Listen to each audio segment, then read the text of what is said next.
जय हिंद एवरीवन। अगर आप पूरे भारत में किसी भी राज्य से हो, आप तैयारी कर रहे हो टीआर आर्मी भर्ती की, आपका सपना है टीआर आर्मी में जाने का, तो प्यारे दोस्तों आज की वीडियो आपके लिए रहने वाली है। टीए के जितने भी शेर चीते भाई जो भी तैयारी में लगे हुए हैं ज़बरदस्त तरीके से, क्योंकि 18 जनवरी को आपका एग्ज़ाम है टीए का। और भाई ज़बरदस्त तरीके से तैयारी चल रही है। तो आज का प्रैक्टिस सेट हो गया आपका भाई 14 प्रैक्टिस सेट नंबर आ गया भाई, आपका 14 आ गया भाई, ठीक है।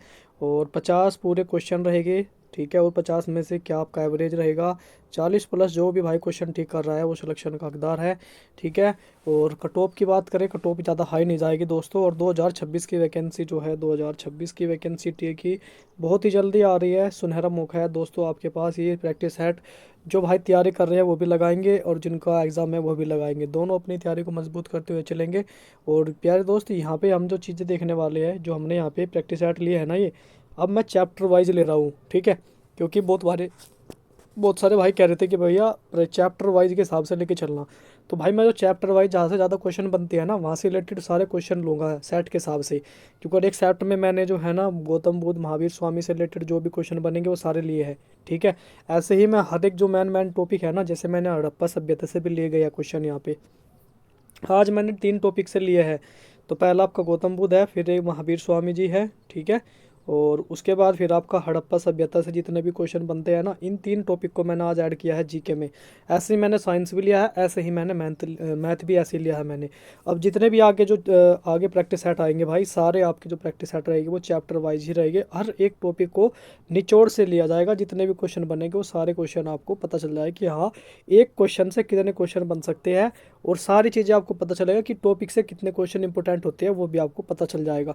तो चलिए बिना देरी के वीडियो को स्टार्ट कर देते हैं, और सारा जो भी आपका निचोड़ है वो आपके सामने रहेगा। तो सबसे पहला क्वेश्चन आपकी स्क्रीन पर आ चुका है, तो सारे भाई अच्छे से आंसर देंगे। गौतम बुद्ध का जो है जन्म कहाँ पर हुआ था, ये आपने देख लिया, लुम्बिनी में हुआ था, वैशाली के लुम्बिनी में हुआ था, ठीक है। ऑप्शन नंबर बी राइट हो जाएगा। चलिए उसके बाद अगला क्वेश्चन आपकी स्क्रीन पे।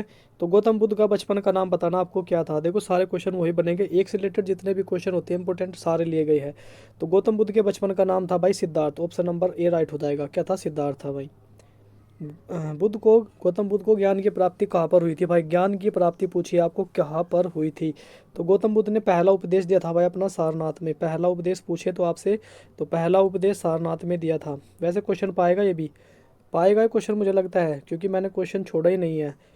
पहला उपदेश, ठीक है। कुशीनगर में क्या हुआ था भाई, कुशीनगर में क्या हुआ था पता है ना आप सभी को, क्या हुआ था बता सकते हो आप। और बोध गया में क्या हुआ था भाई, ज्ञान की प्राप्ति हुई थी भाई, यहाँ हुआ था महापरिनिर्वाण, ठीक है, यानी कि मृत्यु हुई थी भाई, ठीक है।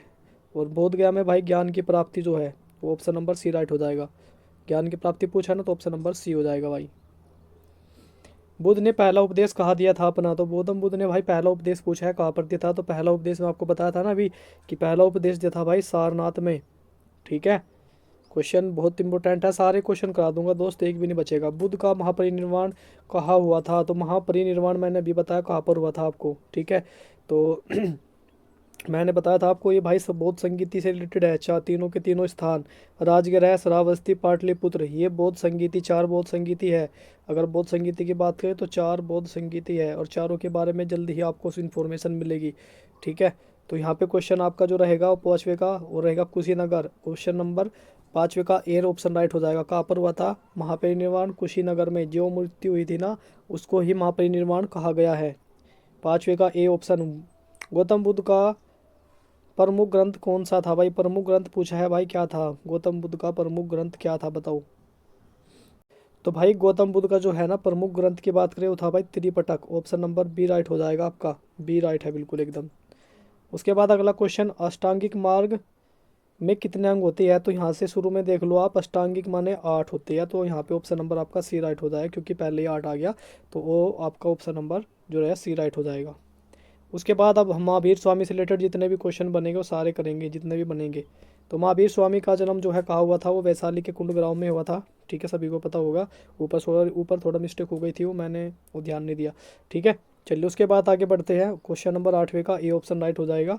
महावीर स्वामी जैन धर्म के कौन से तीर्थंकर है, तो कौन से है भाई, महावीर स्वामी जैन धर्म के 24वें तीर्थंकर है।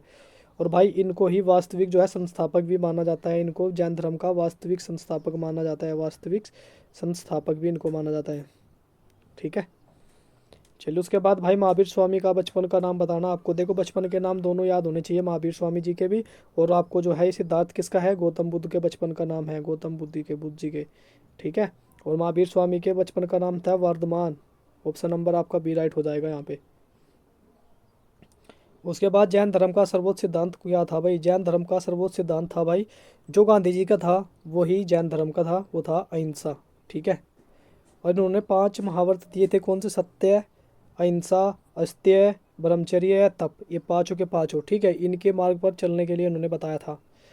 तो ऑप्शन नंबर बी राइट हो जाएगा भाई, अहिंसा। महावीर स्वामी को ज्ञान की प्राप्ति पूछा है भाई, कितने वर्षों में हुई थी भाई ज्ञान की प्राप्ति जो है, कितने वर्षों में हुई थी? भाई इनको हुई थी 12 वर्षों में ज्ञान की प्राप्ति हुई थी। ऑप्शन नंबर बी राइट हो जाएगा भाई, बी, 12 वर्षों में।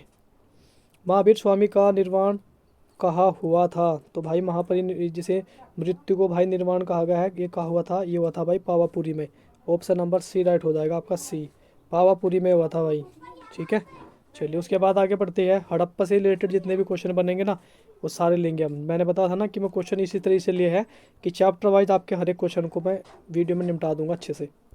तो हड़प्पा सभ्यता किस नदी के किनारे विकसित है भाई? बताओ हड़प्पा सभ्यता कौन सी नदी के किनारे है?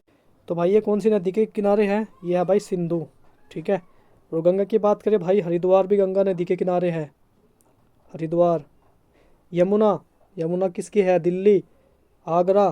ठीक है, यमुना, दिल्ली, आगरा, ये सब यमुना नदी के किनारे है भाई। ठीक है। तो उसके बाद आगे बढ़ते हैं भाई। हड़प्पा सभ्यता के खोजकर्ता कौन है भाई? हड़प्पा सभ्यता के खोजकर्ता पूछा है आपसे, तो ये हो जाएगा भाई Dayaram Sahni. Option number A right हो जाएगा आपका, दयाराम साहनी। चलिए उसके बाद अगला क्वेश्चन, मोहनजोदड़ो का अर्थ आपसे पूछा है भाई, मोहनजोदड़ो का अर्थ आपसे पूछा है, जल्दी बताओ क्या होता है? मोहनजोदड़ो का अर्थ होता है भाई मृतकों के टीले, मैं से मोहन और मैं से मृतकों के टीले। ठीक है। ऑप्शन ए राइट हो जाएगा भाई आपका।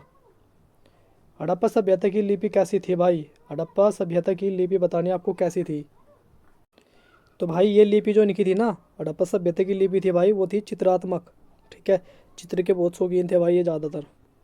हड़प्पा सभ्यता का प्रमुख व्यवसाय क्या था भाई? वो था भाई कृषि, क्योंकि वो कृषि करते थे भाई, खेती, खेती करना, कृषि से रिलेटेड जुते हुए खेतों के साक्ष्य प्राप्त हुए हैं भाई हड़प्पा सभ्यता से। ठीक है। चलिए उसके बाद अगला क्वेश्चन आपकी स्क्रीन पे आ चुका है। हड़प्पा सभ्यता में नगर योजना कैसी थी भाई? नगर योजना पूछी है, कैसी थी जल्दी बताओ भाई। भाई चित्र में आपने देखा भी होगा, ग्रिड के आकार की थी, ग्रिड प्रणाली बोलते हैं जिसको, वही इस आकार की थी, आपने चित्र में देखा भी होगा। ठीक है। चलिए उसके बाद अगला क्वेश्चन, हड़प्पा सभ्यता के लोग किस धातु से परिचित थे? तो भाई सबसे पहले प्रयुक्त धातु पूछा जाए तो वो कौन सी रहेगी? वो तांबा रहेगी भाई। ऑप्शन नंबर आपका जो रहेगा बी राइट हो जाएगा भाई, तांबा। सबसे पहले जो है वो धातु प्रयोग करी थी, वो तांबा प्रयोग करा था भाई। तो आपका यहाँ पे साइंस कंप्लीट होता है। अब आता है आपका जो है साइंस, सॉरी जी के कंप्लीट हुआ, अब साइंस आ गया। और साइंस में भी मैंने बताया ना कि पहले हमारा जो रहेगा वो मस्तिष्क यानी ब्रेन से जितने भी क्वेश्चन बनेंगे वो सारे लिए हैं मैंने इंपॉर्टेंट। ठीक है। तो सबसे पहला क्वेश्चन आपकी स्क्रीन पे है, मानव मस्तिष्क का मुख्य भाग क्या होता है? तो आपने ऑप्शन देख ही लिया तो आपको बता ही दोगे क्योंकि दिख गया था आपको, ये सेरेबेलम होता है। सेरेबेलम जो है मानव मस्तिष्क का सबसे मुख्य भाग होता है। ठीक है।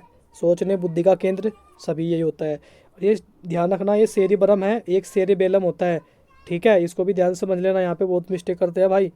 उसके बाद अगला क्वेश्चन, मस्तिष्क का भार बताना आपको लगभग कितना होता है भाई, जल्दी बताओ।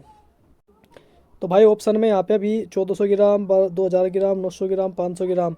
तो एक्यूरेट में 1400 से भाई कहीं 1500 ग्राम भी लिखा हुआ मिलेगा, तो आपको 1400 से स्टार्ट होगा ना, वही करना है, 1400 ग्राम से ही होता है। ठीक है। ऑप्शन नंबर सी राइट हो जाएगा। ठीक है। सोचने और स्मरण शक्ति से संबंधित कौन सा भाग है भाई? सोचने संबंधित तो मैंने आपको बताया, अभी बताया मैंने अभी आपको बताया भाई, सोचने समझने और शक्ति का जो केंद्र होता है वो होता है सेरिबरम। सेरिबरम जो होता है ना, सोचने समझना, पढ़ना लिखना, ज्ञान वगैरह सब इसी से आता है भाई। ठीक है। हम सोच पाते हैं, सब इसी के कारण सोच पाते हैं भाई। संतुलन बनाए रखने के लिए कौन सा भाग आवश्यक है? मतलब कौन सा भाग है जो, कौन सा है भाई सोचने संतुलन बनाए रखने वाला, बताना भाई। संतुलन कौन बनाता है भाई? सोचने का, बुद्धि का केंद्र, और सोचने की, समझने की, संतुलन की, सब सेरेबेलम करता है भाई ये काम। सॉरी, ये जो है संतुलन जो है बनाता है वो सेरेबेलम बनाता है, और जो सोचना समझना होता है और बुद्धि का केंद्र होता है वो होता है सेरेबेलम। ठीक है, यहाँ पे लिख देता हूँ मैं, बुद्धि का केंद्र, बुद्धि का केंद्र, इसको बुद्धि का केंद्र भी बोलते हैं, इसको याद कर लेना। ठीक है। चलिए उसके बाद आगे बढ़ते हैं भाई। श्वसन क्रिया नियंत्रित करता है, कौन करता है? तो भाई श्वसन क्रिया से रिलेटेड क्या हो जाएगा भाई? मेडुला ओब्लंगाटा हो जाएगा भाई। ठीक है, ठीक है। चलिए उसके बाद आगे बढ़ते हैं भाई। ऑप्शन नंबर आपका,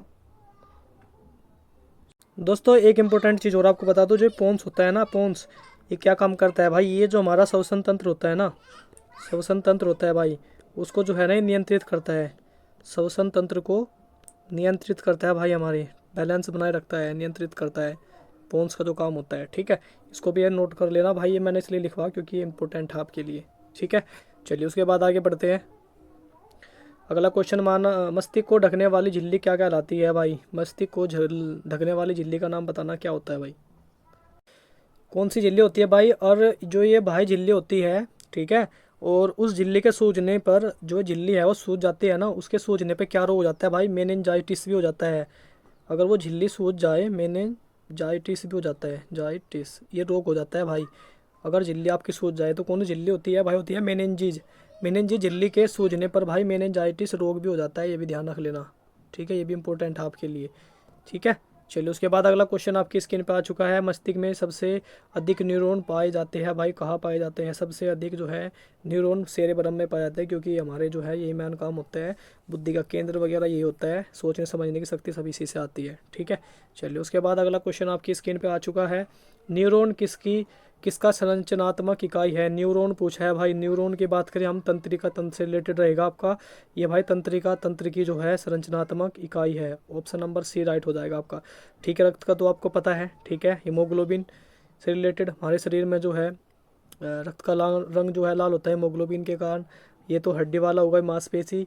ठीक है, चलिए उसके बाद अगला क्वेश्चन आपकी स्क्रीन पे है। न्यूरॉन का सबसे लंबा भाग पूछा है आपसे। लंबा भाग पूछा जाए तो आपको बताना है क्या होगा? तो भाई न्यूरॉन का जो अध्ययन है वो क्या कहलाता है? पहले तो ये बताओ भाई, न्यूरॉन का अध्ययन, अगर अध्ययन की पूछा जाए तो आपसे अध्ययन भी पूछा जा सकता है। तो अध्ययन पूछा जाए तो होता है भाई न्यूरोलॉजी। न्यूरोलॉजी कहा जाता है अध्ययन को, न्यूरोलॉजी लिख लेंगे सारे भाई। और सबसे लंबा भाग पूछा जाए तो भाई ऑप्शन नंबर सी राइट हो जाएगा आपका। एक्सोन सबसे लंबा भाग है। ठीक है, एक्सोन सबसे लंबा भाग है, छोटा सिनेप्स। ठीक है, और तंत्रिका के जो भाई ये जो है न्यूरॉन है, इसके बारे में आप पढ़ लिया आपने। और उसके बाद आगे बढ़ते हैं अगला क्वेश्चन आपकी स्क्रीन पे, क्योंकि अगर मैं सारा एक्सप्लेनेशन करूँगा तो भाई थोड़ा सा वीडियो बड़ी हो सकती है, इसलिए मैं चाह रहा हूँ कि आपको मेन चीज़ें ही बताता हुआ चलूँ। मोटर न्यूरॉन का कार्य क्या होता है भाई? न्यूरॉन का कार्य पूछा है आपसे, वर्क पूछा है, क्या होता है बताओ? न्यूरॉन क्या करती है? मैसेज का आदान प्रदान करना। ठीक है, कभी आपने कोई चीज़, जैसे मान लो आपने गर्म पानी में हाथ डाला एकदम तुरंत, तो एकदम कार्रवाई होगी, तुरंत पता चलेगा मस्तिष्क में, एकदम मैसेज का जो आना जाना होता है ना, संदेश का काम करता है मांसपेशियों का। तो मांसपेशियों तक जो है संदेश को ले जाना, पहुंचाना, वो सब काम जो है वो न्यूरॉन का ही होता है। ठीक है, ऑप्शन नंबर सी, मांसपेशियों तक संदेश को पहुंचाना। संदेश न्यूरॉन संवेदन न्यूरॉन संदेश ले जाता है मांसपेशियों से मस्तिष्क तक। मस्तिष्क से, बहुत इंपॉर्टेंट क्वेश्चन है भाई, बहुत इंपॉर्टेंट। मांसपेशियों से मस्तिष्क तक, मस्तिष्क से अंग तक, रिसेप्टर से मस्तिष्क तक, या मस्तिष्क से ग्रंथि तक? जो जल्दी बताओ, मैंने अभी पीछे बता आपको क्वेश्चन, ये अभी अभी मैंने पीछे बताया है। तो भाई ये क्या काम करता है? ये जो है ये आपकी रिसेप्टर से मस्तिष्क तक जो है को आपका जो भी संदेश रहता है उसको मस्तिष्क तक पहुंचाता है। रिसेप्टर से होगा और वो आपके मस्तिष्क तक पहुंचेगा। चलिए उसके बाद अगला क्वेश्चन, रैनवियर की गांठ पाई जाती है। रैनवियर की गांठ कहाँ पर पाई जाती है, जल्दी बताओ? जो मैंने अभी बताया कि न्यूरॉन का सबसे जो बड़ा पार्ट होता है, सबसे बड़ा भाग होता है, जिसको हम एक्सोन बोलते हैं, उसी के अंदर ये है पाई जाती है भाई, एक्सोन पर पाई जाती है। ठीक है, ऑप्शन नंबर बी राइट हो जाएगा। आवर्त में बाएं से दाएं, भाई यहाँ पे आपका जो है आवर्त में बाएं से दाएं पूछा है। आवर्त में जब आप बाएं से दाएं चलेंगे तो क्या होता है? चार ऑप्शन आपके सामने है, जल्दी जल्दी बताओ क्या होता है आवर्त में बाएं से दाएं चलने पर? तो भाई जब बाएं से दाएं चलेंगे ना तो धात्विक जो गुण होगा ना वो डिक्रीज होगा भाई। धात्विक गुण जो होता है ना वो घटता है भाई, धात्विक गुण घटता है। चलिए उसके बाद अगला क्वेश्चन आपकी स्क्रीन पे आ चुका है। इलेक्ट्रॉन देने की प्रवृत्ति होती है, तो इलेक्ट्रॉन कौन दे सकता है? तो इनमें से बताना भाई। इलेक्ट्रॉन देने की प्रवृत्ति जो होती है ना वो धातु की होती है। ठीक है, ऑप्शन नंबर बी राइट हो जाएगा। और लेने की जो है वो अधातु की होती है। यहाँ पे इलेक्ट्रॉन लेने की लिख दो, लेने की जो प्रवृत्ति होती है वो अधातु की होती है। ऑप्शन नंबर बी राइट हो जाएगा। क्लोरीन का परमाणु क्रमांक बताना भाई। क्लोरीन का परमाणु क्रमांक कितना होता है भाई? ठीक है, 16 किसका होता है भाई? सल्फर का होता है भाई। ठीक है, और क्लोरीन का होता है भाई 17, Cl17। और 35। ठीक है, ये क्लोरीन का होता है भाई। चलिए उसके बाद अगला क्वेश्चन आपकी स्क्रीन पे आ चुका है।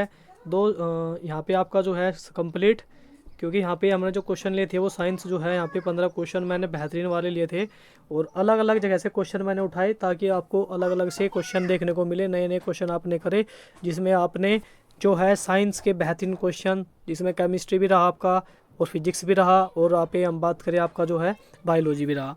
चलिए उसके बाद हम बात करते हैं मैथ में। मैथ में मैंने जो है एचसीएफ वगैरह, एलसीएम, लाभ हानि और आपके मूलधन और आपके वर्थ से रिलेटेड मैंने क्वेश्चन लिया आज के उसमें। ठीक है, तो इनको भी लपेटते हैं ज़बरदस्त तरीके से।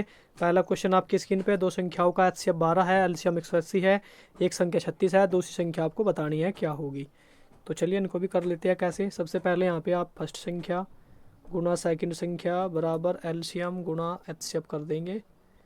ठीक है, और यहाँ पे आपकी जो है एक संख्या दी है तो दूसरी संख्या हम यहाँ से सीधा डायरेक्ट निकालेंगे, तो एलसीएम एचसीएफ बटे हो जाएगी आपकी फर्स्ट संख्या। तो एलसीएम आपका जो है 180 हो जाएगा, एचसीएफ आपका जो है 12 हो जाएगा और बटे में आपकी जो है सेकंड संख्या हो जाएगी। तो 12 से आप 36 को काट लेंगे, 3 बार कट जाएगा। 3 से आप 18 को काटेंगे कितने बार, 6 बार कट के एक जीरो लगा देंगे, तो 60 हो जाएगा आपका। ऑप्शन नंबर बी राइट हो जाएगा भाई आपका। उसके बाद अगला क्वेश्चन है, एक ही बताना, मैंने पहले एक टॉपिक को आराम से कंप्लीट करते हुए चलेंगे, कोई आपका डाउट नहीं आना चाहिए। तो यहाँ पे दूसरी संख्या पूछी है, सेम बिल्कुल ऐसे ही निकालेंगे। दूसरी संख्या बराबर एलसीएम गुना एचसीएफ और बटे में लेंगे आप क्या, फर्स्ट संख्या। तो फर्स्ट संख्या भी आ गई आपका। पहले यहाँ पे एलसीएम कितना है 420, एचसीएफ कितना है यहाँ पे 14 और एक संख्या यहाँ पे आपकी 84 है। तो 14 से आप 84 काट सकते हो, कितने बार कटेगा, ये 6 बार कट गया। 6 से आप 42 काट सकते हो, कितने बार, 6 से आप 42 काटोगे तो यहाँ पे आपका जो है 6 7 बार कट गया और एक जीरो लगी है पीछे, तो यहाँ पे 7 के पीछे जीरो लगा देंगे, 70 बन जाएगा। 70 आपका ऑप्शन नंबर कौन सा राइट हो जाएगा यहाँ पे, तो ऑप्शन नंबर आपका बी राइट हो जाएगा भाई, बी। तो भाई अगला क्वेश्चन आपकी स्क्रीन पे आ चुका है और ये भी बहुत अच्छा क्वेश्चन है। यहाँ पे हम बात करें, 2 घंटियाँ है, एक 18 सेकंड में और एक 24 सेकंड में बजती है, तो दोनों एक साथ पूछा है कब बजेगी। तो सिंपल सा है, एलसीएम वाला क्वेश्चन है। तो पहले तो आप यहाँ पे क्या करेंगे, 18 और आपको 24 का सीधा एलसीएम ले देना भाई, बस। इन दोनों का एलसीएम क्या आएगा यहाँ पे देख लो, तो ये इन दोनों का एलसीएम भाई 36 से बड़ी संख्या होएगी, तो यहाँ पे 72 देख लो लेके, 18 से कट जाएगा, बिल्कुल कट जाएगा, 18 चौक 72, 24 थी 72, दोनों से कट जाएगा, तो आपका जो एलसीएम बना वो बनेगा 24। तो 24 आपका एलसीएम हो गया, तो ऑप्शन नंबर आपका जो है वो 72, यहाँ पे ऑप्शन नंबर सी राइट हो जाएगा भाई। ठीक है, बस सिंपल सा आपका एलसीएम लेना था। आप चाहो तो दोनों तरीके से एलसीएम ले सकते हो, आप चाहो तो ऐसे भी ले सकते हो। ठीक है, 2 से काटेंगे 9, 2 से काटेंगे 12, ऐसे आप काट सकते हो, 3 से काटते काटते ले जा सकते हो आप, या डायरेक्टली भी आप ले सकते हो। नेक्स्ट क्वेश्चन भाई, 2 संख्याओं का एलसीएम 8 है, उनका गुणनफल जो है ये दिया है, एलसीएम आपसे पूछा है यहाँ पे।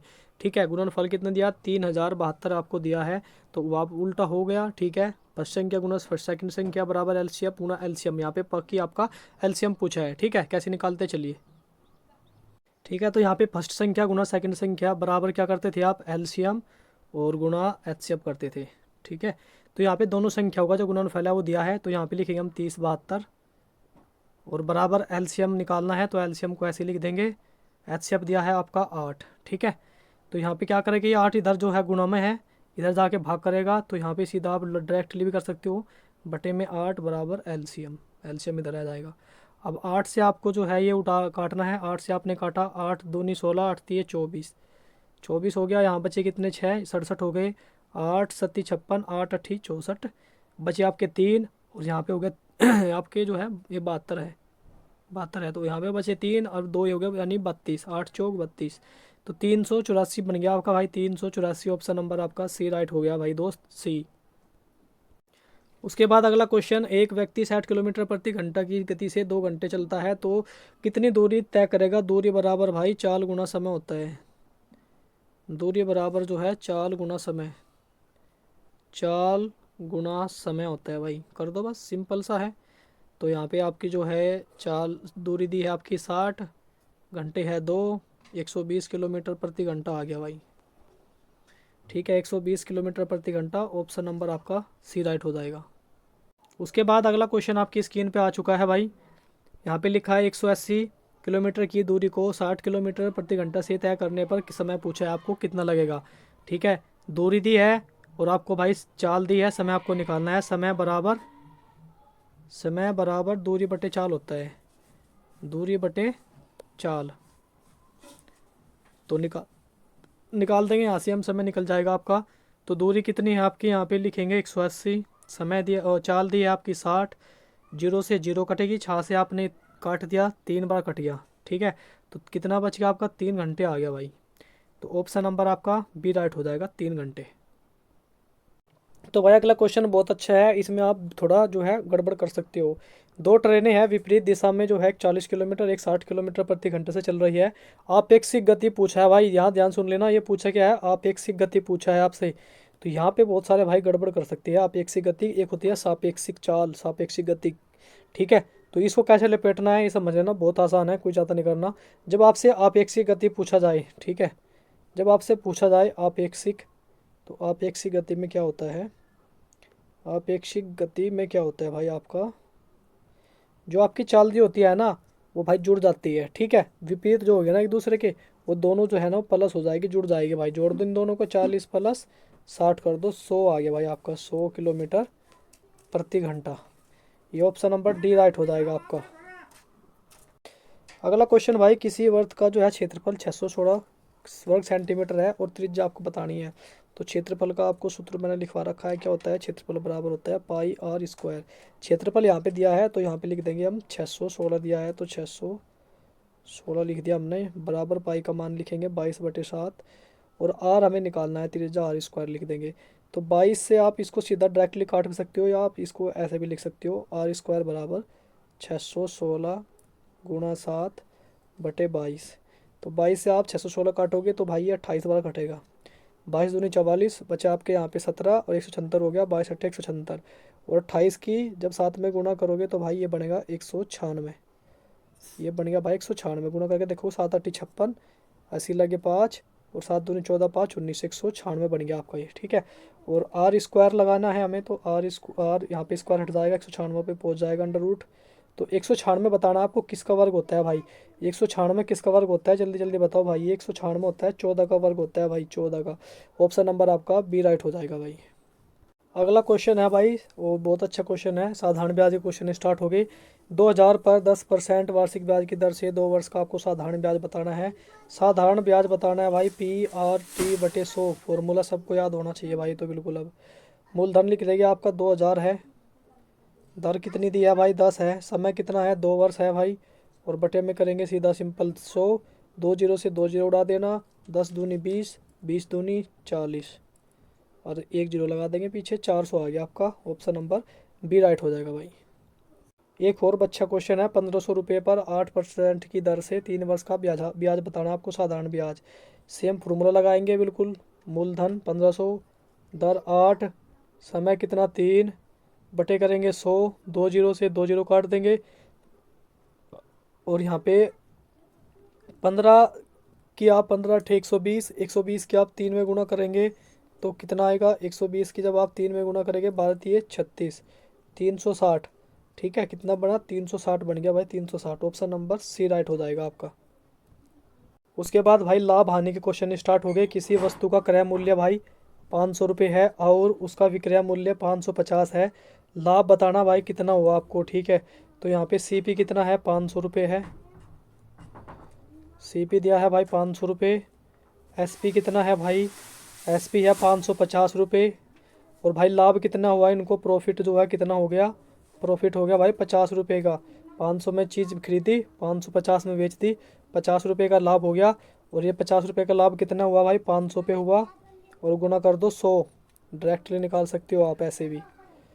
तो लाभ गुना 100 करेंगे, 2 जीरो से आप ये 2 जीरो काट दो, 5 से आप 50 काट दो, कितने बार कट गया, 10 बार कट गया भाई।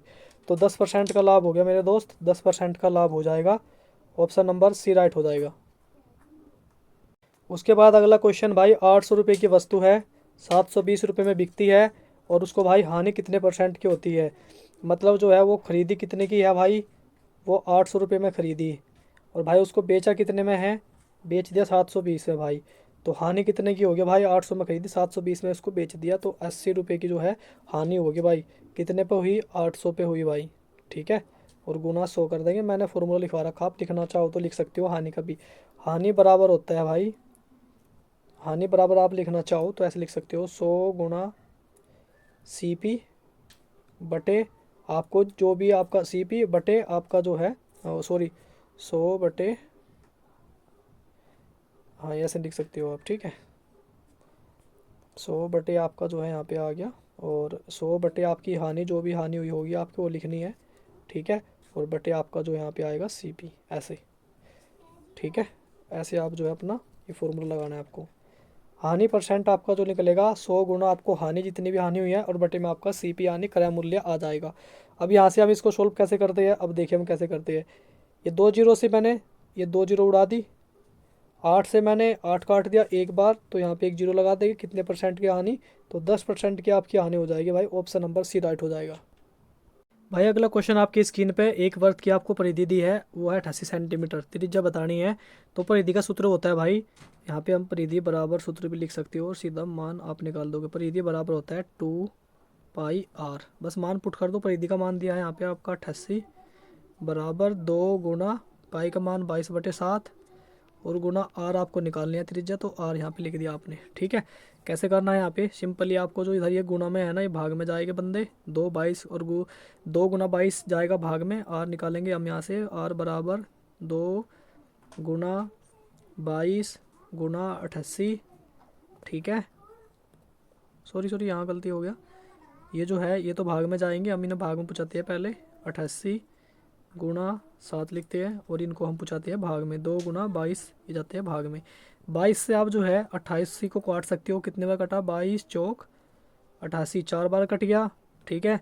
और 4 से आप जो है ये 2 से 4 को काट सकती है, कितने बार कट गया, 2 बार। और 7 बचा आपका क्या, 7 गुना 2 बच गया, और 7 गुना 2 होता है भाई 14। ऑप्शन नंबर आपका C राइट हो जाएगा, यहाँ पे ऑप्शन नंबर C राइट है भाई, ठीक है। चलिए अगला क्वेश्चन भाई आपके स्क्रीन पे 2500 रुपये पर 12% वार्षिक ब्याज की दर से 2 वर्ष का साधारण ब्याज बताना है। तो यहाँ पे आपका साधारण ब्याज सूत्र PRT बटे 100 मूलधन गुना दर गुना 100, ठीक है। आज में सिंपल क्वेश्चन है ब्याज के, कल से थोड़ा लेवल टप रहेगा, ठीक है। तो यहाँ पे 2500 गुना 12 गुना 2 बटे 100 करेंगे, 2 जीरो से 2 जीरो कटेगी, ठीक है। और 12 दूनी 24, और 24 की जब गुना 25 में करनी है, 24 गुना 25 करना है बस। तो 25 चौका 100, जीरो ऐसी लगे 10, तो 25 दूनी 50 और 10 60, 600 बन गया भाई। 600 ऑप्शन नंबर आपका C में है भाई, C राइट हो जाएगा आपका, एकदम राइट। उसके बाद भाई अगला क्वेश्चन है, और ये लास्ट क्वेश्चन है, 15 नंबर का क्वेश्चन लास्ट आपका।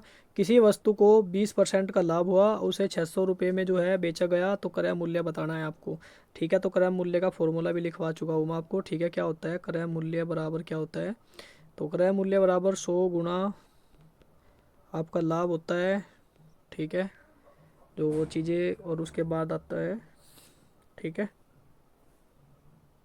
ठीक है भाई, वो थोड़ा गलती हो गया, वो जो होता है ना, देखो क्रय मूल्य बराबर 100 गुना, वो भाई लाभ नहीं होता, लाभ बटे में आता है। 100 गुना जो होता है ना, क्या होता है, वो होता है SP विक्रय मूल्य, ठीक है, और लाभ बटे में आता है भाई, ठीक है। चलिए ये आपका पूरा 100 ये याद कर लेना भाई, ठीक है। मैं आपको लिखवाता हूँ हर वीडियो में, हर एक प्रैक्टिस सेट में मिलेगा आपको। उसके बाद अगले बढ़ते आगे करते हैं, कैसे करेंगे। 100 SP कितना है आपका 600, लाभ कितना है 20% है, तो 20% को आप जो है सोल्व कर लोगे, ठीक कर लोगे। कितने का है, अगर 20% है तो 120%, 120 हो जाएगा, 120 काट लेंगे इसको सिंपली। यहाँ से आप काट सकते हो इसको, 0 से 0 कट गई, 12 से आपने 60 काट दिया, कितने बार कट गया, 12 पंजे 60, 5 बार कट गया, ठीक है। और 100 की जब 5 में गुना होगी, 100 गुना 5 होगा तो 500 हो जाएगा दोस्त, क्या हो जाएगा 500, और 500 ऑप्शन नंबर C में है आपका, C में है 500 भाई। इसको मैं छोटा कर देता हूँ अब, ठीक है, 4 ऑप्शन दिख गए, तो ऑप्शन नंबर C राइट हो जाएगा। पूरे 50 क्वेश्चन आज का प्रैक्टिस सेट आपका ख़त्म हुआ।